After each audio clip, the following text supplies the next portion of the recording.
Hello mga kahanap bahay, Via Verde update. Ito yung RFO natin na duplex and meron din tayong townhouse.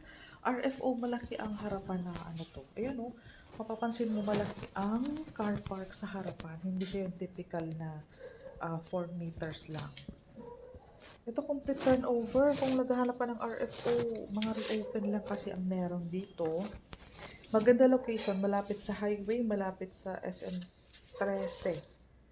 Ito po, Imperial Homes, Via Verde po ang tawag natin dito. Ito yung mga townhouse natin. May available tayong townhouse and meron tayong duplex. Ito townhouse to kasi dikit-dikit po siya. Ang ating Via Verde townhouse na RFO, si Tiara Conovate Townhouse po. 50 po ang slot area niyan, kaya makita mo malaki ang harapan. 36 square meters ang floor area.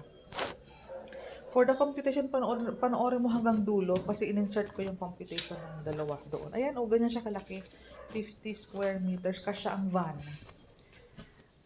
Okay na ang community, constructed na, so may mga naka-turnover na. Kaya ang status to is RFO. Kaya kung gusto mo magmadali na makalipat, check mo yung computation or i-message mo ko sa Facebook para ma-explain ko kung sakali maguluhan ka sa computation. I-guide naman kita. Ang bahay namin ay nasa boundary kami ng 13.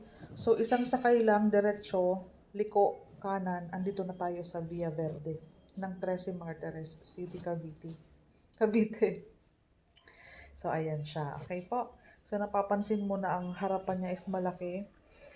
Ito, i-check natin ang deliverable unit ng ating townhouse. Complete turnover, may tiles na, may pintura, may ceiling. Ito ang full toilet and bath niya, inaayos lang ni Kuya. Service area. Ito malaki ang likod oh. So malaki ang magiging kusina mo sa side na yan oh. Kasi 50 ang lot area, 50 square meters. Okay po. Ang sink nasa likod, so extend mo na lang para sa ating kitchen area. Hagdanan paakyat sa taas. I-check natin yung ating deliverable. Again, townhouse po ito. Pag dikit-dikit. Pag duplex naman, dalawa lang kayo sa isang bahay or sa isang building. Ayan po siya. Ayan ang neighborhood. Pag nag-tripping, pwede mo nang makita yung pinaka-community kung saan lang tayo allowed na maglakad-lakad kasi okay naman ang community constructed ng mga bahay. Ito yung ating isang room. May pathway papunta sa isang room. Ayan, basically ganito ang ating standard size na townhouse. Complete turnover na. Wala ka nang papagawa. Lilipatan na lang to. Again, Via Verde. May mga ibang vlog pa ako nito sa aking YouTube channel kung gusto mong makita ang ibang computation.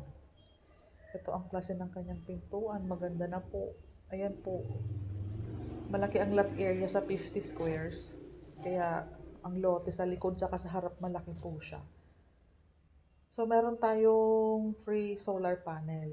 Ito kung medyo naliliitan ka, i-chat mo ako, explain ko. So, ang ating total contract price, 2,233,000. Ang total down payment is 212 less 100 discount, kaya 102 na lang ang down payment. Sa ating Via Verde naman, around 2.8 kasi duplex. Mas malaki kasi ang lot area nito, 75 eh. Ang lot area. Duplex po, ganyan ang itsura ng ating duplex. Kung okay sa'yo ang duplex, mas maganda. Less din po yan ng special promo na less 100,000. Kaya ang net down payment mo, isa sa 300 na lang. So, divide 12 months, divide 24 months, meron tayong mga option. Para sa mapa, teka lang po Itong mapa, pwede mo siyang i-screenshot. Basta ang nakalagay sa red, RFO, ang green, ongoing construction.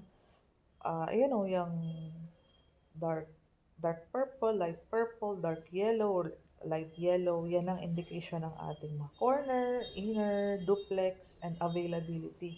May mga dot po yan dyan siya. So kung naghahanap ka ng RFO, nagmamadali makalipat, pwede mo pong i-cash down payment para pag okay na ang unit, proceed na tayo sa pag-file ng ating housing loan. For more details, information, Cindy Bernal Hapil, ang aking details, description box, check mo po.